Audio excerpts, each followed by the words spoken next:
Welcome back to the channel, everyone. In this week's episode of Retro Movie Review Theater, the 1970s is one of the greatest decades of filmmaking in cinema history. One of the films to come out of that era I consider to be on my personal top 10 list. Serpico. Directed by Sidney Lumet and starring Al Pacino, the film is based on the real life of New York City police officer Frank Serpico. Who's Frank Serpico? Well, for those of you too young to ever know that name, Frank Serpico is a legendary police officer and detective who exposed the massive, institutionalized corruption of the New York City Police Department in the late 1960s and early 1970s. The corruption involved not only beat cops, but entire departments and elements of the mayor's office. It is not an exaggeration to state that not only did the NYPD take payoffs and bribes from drug dealers and other criminals, but in certain boroughs, they practically ran the drug trade. And this is where Frank Serpico comes in. He joined the NYPD in 1960. As a beat cop, he was eager, but naive. He wanted to achieve what most cops wanted, a detective's gold shield. He believed in the system he was taught at the academy. On one of his first few days, though, he would learn that not everything was on the up and up. Then one day, as he was sitting in a meeting, he was told that officers who joined the Bureau of Fingerprint Identification would find themselves in line with a promotion to detective in a few short years. Excited at the opportunity, Serpico joined and became one of the dozens of officers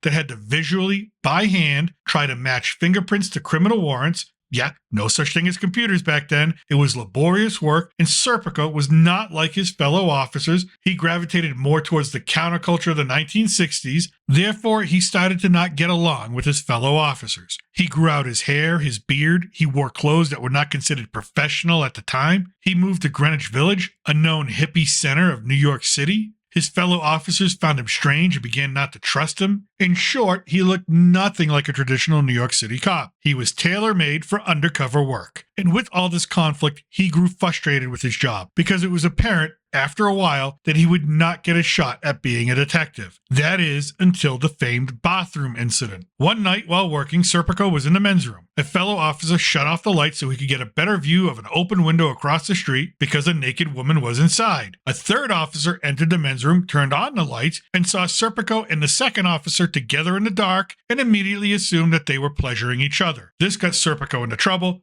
but he was able to get transferred out of the Bureau of ID and into an undercover role. Soon, he would be approached by fellow detectives and given money in an envelope. At first, he was unsure about what it was and asked a colleague. From that moment on, he began to learn about the corruption and payoffs in the department. He refused to go on the take. He refused to receive money. He wanted to remain an honest man and to be able to look himself in the mirror. But this only angered his fellow detectives and put Serpico in a dangerous position. As one of his fellow detectives put it, the rest of the department does not need to do anything to Serpico to get him killed in the line of duty. They just don't need to show up when the gunfire starts. Serpico begins to look for allies outside his department, including the commissioner's office and the mayor's office. He's given assurances that he will be taken seriously and that he will only have to hold on a few short months while the district attorney's office builds a case. During this time, Serpico is threatened, undermined, and outright despised by his fellow detectives. The mayor's office does not investigate properly because it will make the mayor look bad politically, and Serpico is then bounced from one department to another, each in successively worse parts of the city, and each with increasingly corrupt officers,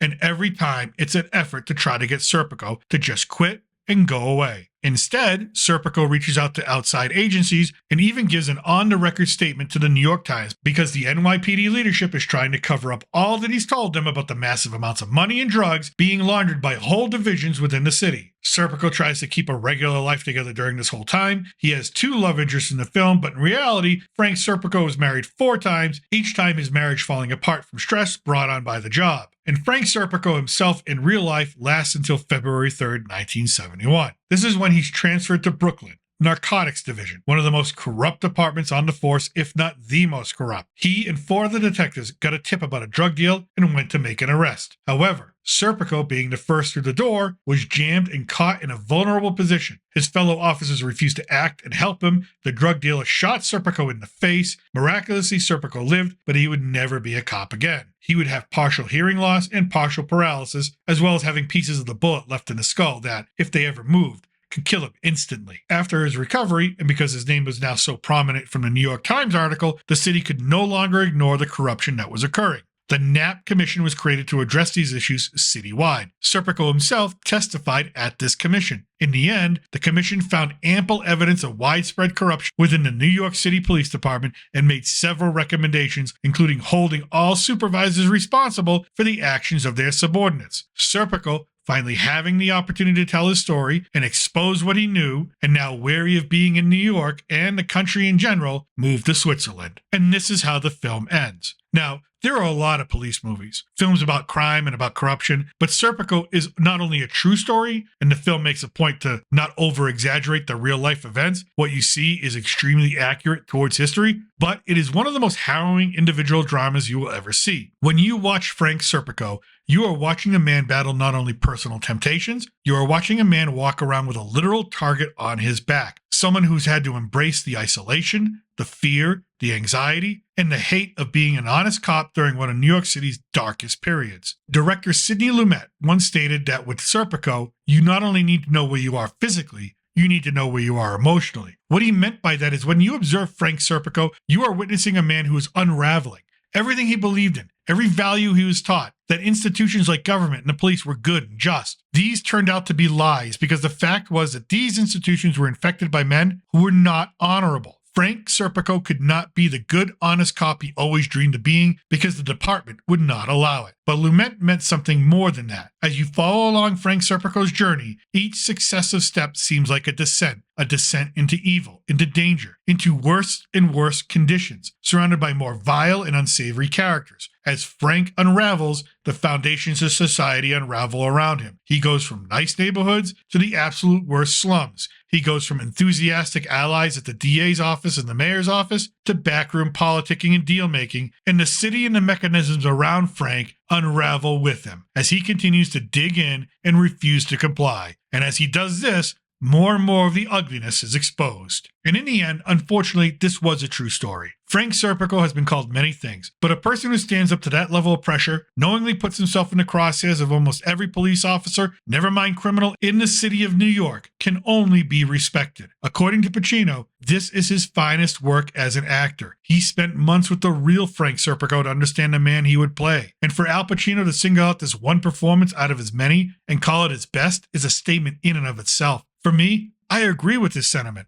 I love the Godfather series and almost everything else he's done, but for me, Serpico is that role that comes to mind when I think about his legacy as an actor. And if you're not bought in by just having Pacino in the lead, what you have to understand about this film is that you are literally watching a man stand up against a citywide monster. Every scene successively brings you more and more tension. You know at some point there's going to be a release of that tension, and when it comes, it is shocking and inhumane to think about just how it all went down. It can be uncomfortable to watch as attempts to intimidate Serpico occur, as he runs into obstruction after obstruction and trying to get help, and as he is hung out to dry by the powers that be in order to cover their own inaction and culpability. In the aftermath of the film, Pacino earned an Oscar nomination. And the city of New York reformed the police department, although it took years, which is why the 70s in New York City were considered so dangerous. The police were not functioning properly as servants and protectors of the citizens. Yes, there have been many police corruption films after Serpico, so maybe this one's lost its initial shock and punch, because police corruption has become such a played-out subject in the last 50 years. But Serpico still stands as one of the greatest films of all time. It's a classic film. It's a powerhouse performance by Pacino. It's a gripping story, and a snapshot of a time in New York City, America's signature city, when society began to radically change and question the legitimacy of those in power. And that's what I think. Let me know what you think in the comment section below. Have you seen Serpico, and do you think it's Pacino's finest performance? And what did you think about the corruption in New York City in the 60s and 70s? Was it shocking or not surprising at all? And if you want more movie reviews and commentary, check out my playlist for my other retro movie reviews and my general movie reviews by clicking on the links in the description. And if you enjoyed this video, I'd appreciate it if you hit that like button, subscribe, comment, and share it out. It really helps out the channel each week. I thank you for listening. Until next time, I'm still your reluctant gringo, and from south of the border, salute, and a huevo.